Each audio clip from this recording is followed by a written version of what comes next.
The studio lights blazed down, casting a golden glow over the sleek set of The Tonight Spotlight, one of the most watched talk shows in America. The audience buzzed with anticipation, their murmurs fading as the cameras rolled and the show's host, Brad Collins, strode onto the stage with his trademark smirk. Brad was known for his sharp tongue and provocative interviews, often walking the line between entertainment and outright controversy. Tonight's guest, Marcus Johnson, was already seated, his calm demeanor a stark contrast to the electric energy of the studio. Marcus, a 32-year-old black entrepreneur, had been making waves in the tech industry with his startup, Innotech Solutions. His company, which specialized in affordable AI-driven tools for small businesses, had recently secured a $50 million investment, catapulting him into the national spotlight. But Marcus wasn't just a businessman, he was a symbol of resilience. Growing up in a low-income neighborhood, he had fought against systemic barriers to build his empire from the ground up. Tonight, he was here to share his story, or so he thought. Brad opened the show with his usual flair, cracking a few jokes to warm up the audience before turning his attention to Marcus. "So, Marcus," Brad began, leaning back in his chair with a casual air, "you've got quite the rags to riches story. I mean, who would have thought a kid from the hood could end up here?" The audience chuckled nervously, unsure whether to take Brad's comment as a joke or an insult. Marcus smiled politely, his sharp eyes catching the subtle edge in Brad's tone. "Well, Brad," he replied smoothly, "it's not about where you start. It's about where you're determined to go. And I've always believed in the power of innovation to level the playing field." Brad raised an eyebrow, clearly unimpressed. "Innovation, sure. But let's be real. Getting $50 million in funding isn't just about innovation, is it? I mean, there's got to be more to the story. Luck? Timing? Connections?" The audience shifted uncomfortably, sensing the undercurrent of skepticism in Brad's words. Marcus held his ground, his voice steady. "It's about hard work, vision, and creating something that adds value. Luck might play a role, but it's not the foundation of success." Brad smirked, leaning forward as if preparing to deliver a punchline. "Hard work, huh? I guess that's one way to look at it. But let's not kid ourselves. These days, it's not just about what you know, right? Sometimes it's about who you know or what you represent." The implication hung in the air, heavy and unmistakable. Marcus's jaw tightened, but he maintained his composure. "Are you suggesting that my success is due to something other than my abilities and the value of my company?" Brad shrugged, feigning innocence. "I'm just saying diversity is a hot topic these days.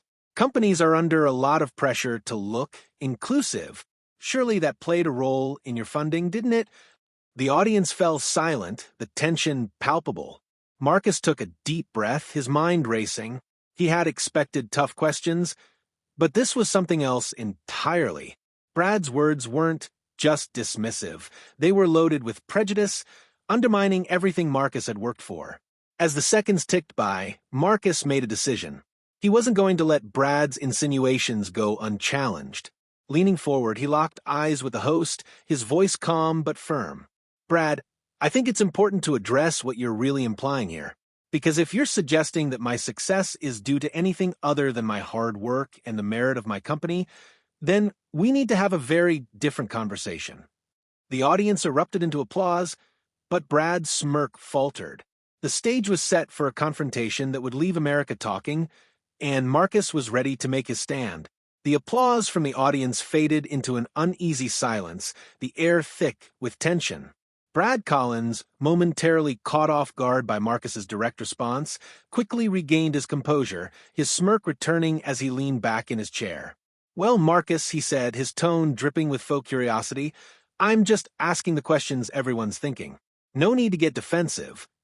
Marcus didn't flinch. His calm demeanor was a stark contrast to Brad's growing agitation. "I'm not defensive, Brad," he replied evenly.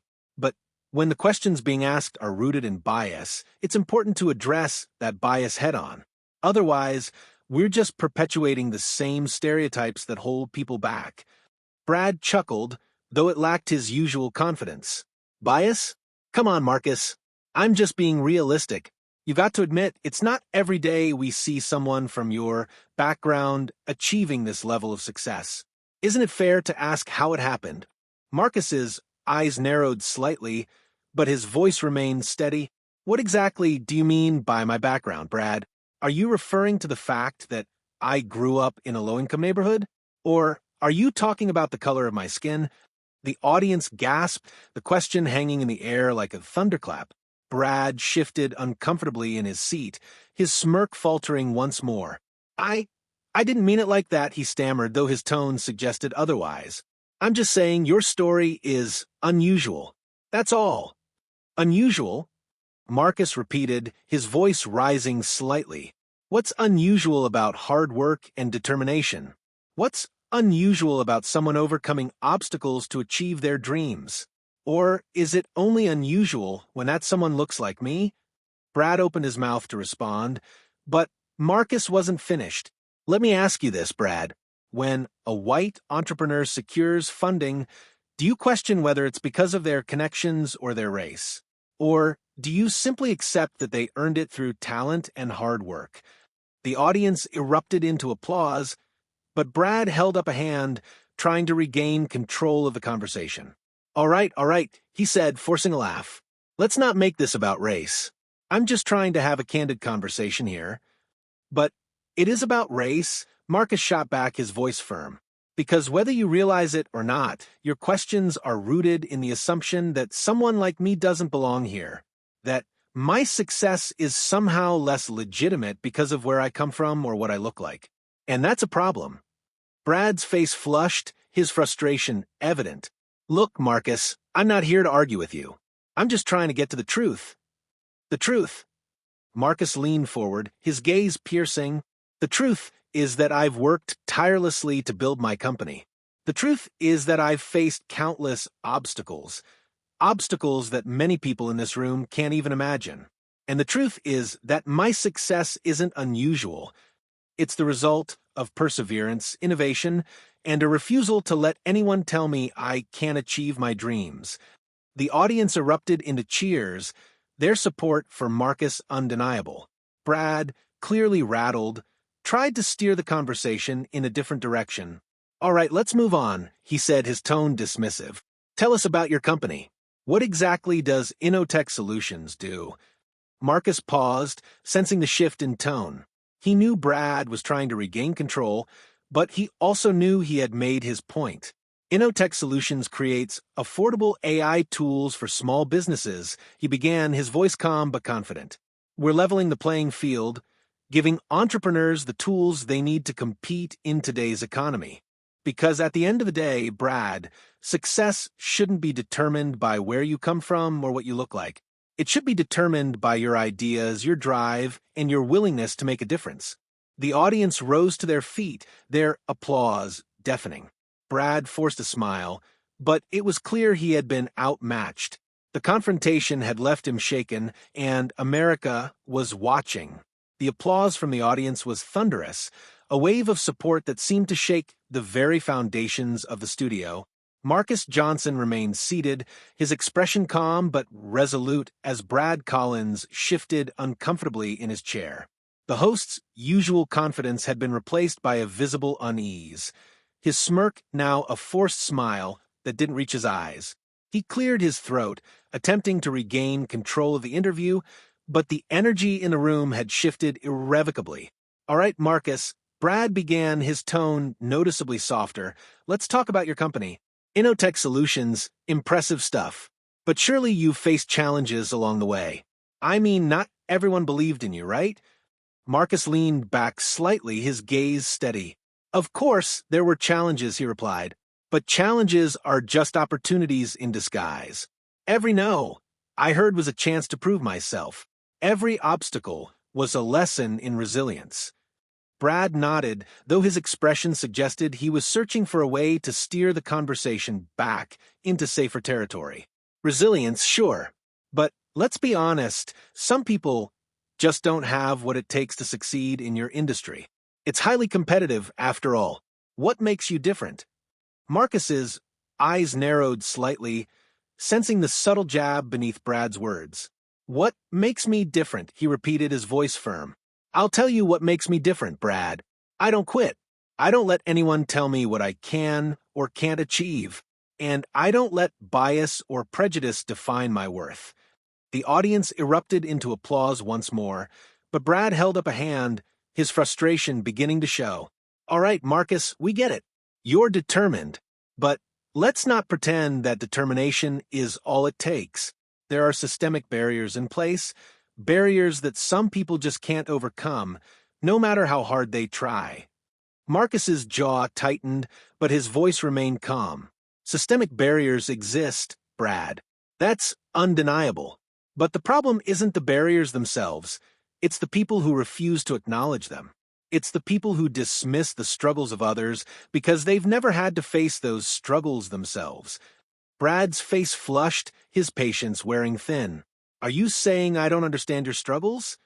I'm saying, Marcus replied, his tone measured but firm, that when you dismiss someone's success as unusual or attribute it to anything other than their hard work and talent, you're perpetuating those barriers. You're telling them they don't belong. And that's a problem. The audience fell silent, the weight of Marcus's words hanging in the air. Brad opened his mouth to respond, but Marcus wasn't finished. Let me ask you this, Brad. When was the last time you had to prove your worth simply because of the color of your skin? When was the last time someone questioned your qualifications or assumed your success was due to anything other than your abilities? Brad hesitated, his usual quick wit failing him. I don't know what you want to say, Marcus. I don't want you to say anything, Marcus replied, his voice rising slightly. I want you to listen. Because until people like you, people in positions of power and influence, start listening, nothing will change. Systemic barriers will continue to exist, and people like me will continue to be dismissed, underestimated, and undervalued. The audience erupted into cheers, their support for Marcus undeniable. Brad, clearly rattled, tried to steer the conversation in a different direction. All right, let's move on, he said, his tone dismissive. Tell us about your plans for the future. What's next for Innotech Solutions? Marcus paused, sensing the shift in tone. He knew Brad was trying to regain control, but he also knew he had made his point. The future, he began, his voice calm but confident, is about creating opportunities for others. It's about leveling the playing field and ensuring that everyone, regardless of their background, has a chance to succeed. Because at the end of the day, Brad, success shouldn't be determined by where you come from or what you look like. It should be determined by your ideas, your drive, and your willingness to make a difference. The audience rose to their feet, their applause deafening. Brad forced a smile, but it was clear he had been outmatched. The confrontation had left him shaken, and America was watching. The moment Marcus Johnson stepped off the stage, he knew his life would never be the same. The interview had ended abruptly, with Brad Collins offering a terse thank you before cutting to a commercial break. But the damage, or rather, the impact, had already been done. By the time Marcus reached his dressing room, his phone was buzzing incessantly, notifications flooding in from social media, news outlets, and colleagues.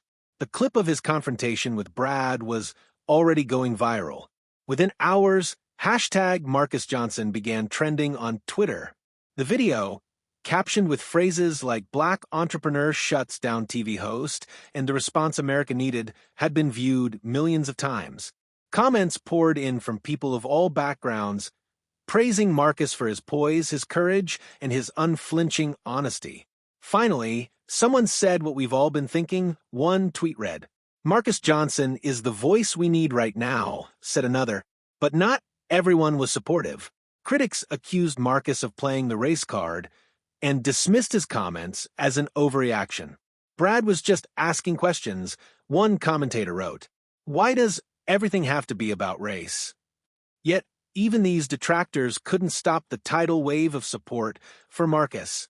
His story resonated with millions who had faced similar struggles, and his words became a rallying cry for those demanding change. Meanwhile, Brad Collins was facing a firestorm of his own.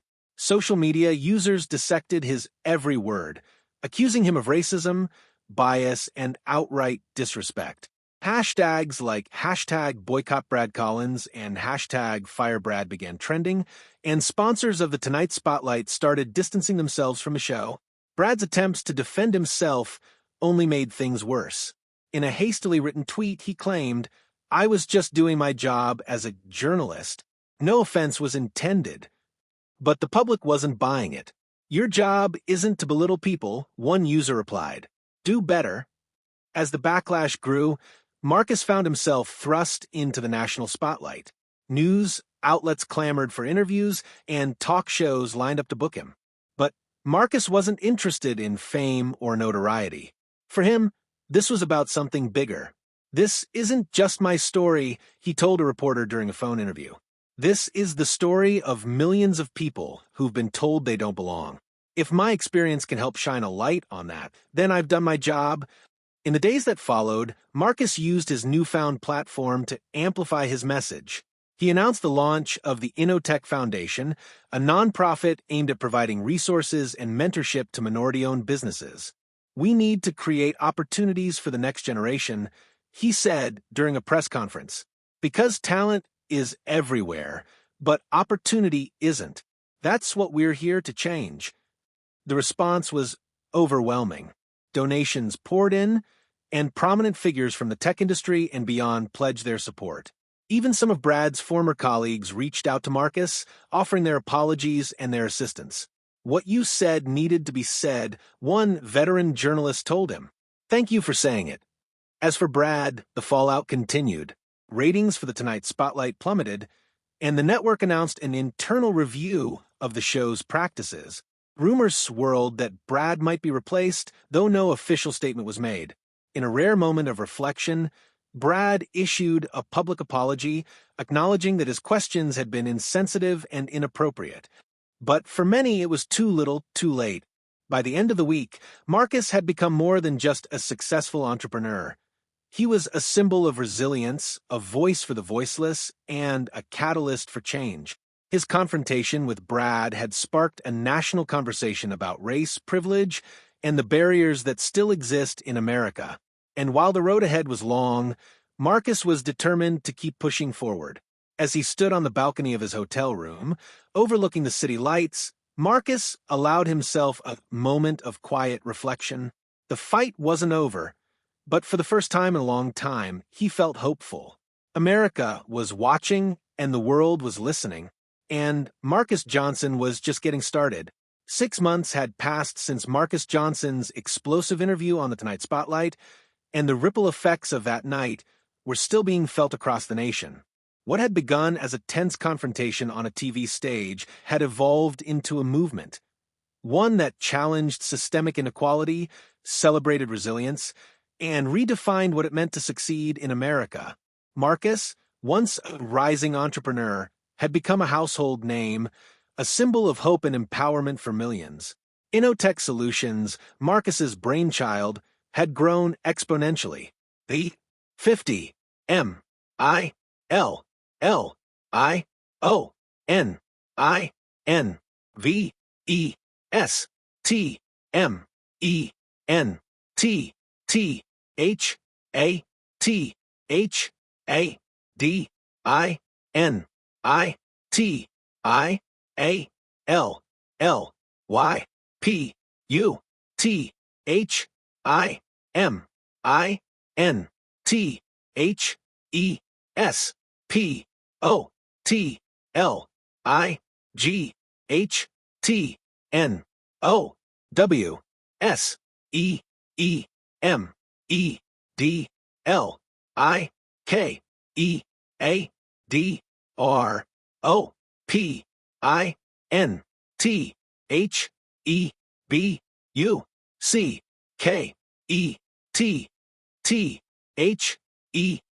$50 million investment the thade initial apputhament the spotlight no si med like hydropen the bucket. The company had secured an additional $200 million in funding thanks in part to the wave of support following the interview. But Marcus wasn't just focused on growing his business. He was determined to use his platform to create opportunities for others. The Innotech Foundation, launched in the wake of the interview, had already provided grants and mentorship to over 500 minority-owned startups. Talent is universal, Marcus often said, but opportunity is not. We're here to change that. The foundation's impact was undeniable. Stories began to emerge of entrepreneurs who had been given a chance because of Marcus's work: a single mother launching a tech consultancy, a young immigrant developing a groundbreaking app, a veteran starting a sustainable energy company. These stories became the heart of the movement, proof that Marcus's vision was more than just words. It was action. It was change. Meanwhile, the conversation Marcus had sparked about race and privilege continued to dominate national discourse. Corporations, universities, and even government agencies began implementing diversity and inclusion initiatives, many citing Marcus's interview as a turning point. Marcus Johnson didn't just call out bias, one op-ed read. He forced us to confront it, and that's the first step toward real change. Brad Collins, on the other hand, had faded from the spotlight. The Tonight Spotlight underwent a complete overhaul with a new host and a renewed focus on meaningful, respectful dialogue. Brad's career never fully recovered, though he occasionally resurfaced in interviews reflecting on the lessons he'd learned. "I made a mistake," he admitted during one such appearance, "and I'll spend the rest of my career trying to make up for it." For Marcus, the journey was far from over. He had become a sought-after speaker, delivering keynote addresses at conferences, universities, and even the United Nations. His message was consistent. Success isn't just about what you achieve for yourself. It's about what you create for others. His words resonated deeply, inspiring a new generation of leaders to think beyond profit and power. But perhaps the most profound impact of Marcus's journey was the way it shifted the narrative around success in America. No longer was it enough to celebrate individual achievement. The focus had shifted to collective progress. Marcus's story became a blueprint for how to turn personal success into societal change. He didn't just break barriers, one journalist wrote. He built bridges. As Marcus stood on stage at the annual Innotech Foundation Gala, surrounded by the entrepreneurs he had helped uplift, he felt a sense of fulfillment he had never known. The applause from the audience was deafening, but it wasn't for him, it was for the movement he had ignited. "This isn't about me," he said, his voice steady and strong. "This is about us, about what we can achieve when we come together, when we lift each other up, when we refuse to let anyone tell us we don't belong." The audience rose to their feet, their cheers echoing through the room. Marcus smiled, his heart full. The road ahead was long, and the work was far from finished. But for the first time in his life, he felt certain that change was possible. America was watching, the world was listening, and Marcus Johnson's legacy was just beginning. As he stepped off the stage, Marcus knew one thing for certain. This was only the beginning. The fight for equality, for opportunity, for a better future, it would continue. And he would be there, leading the charge every step of the way.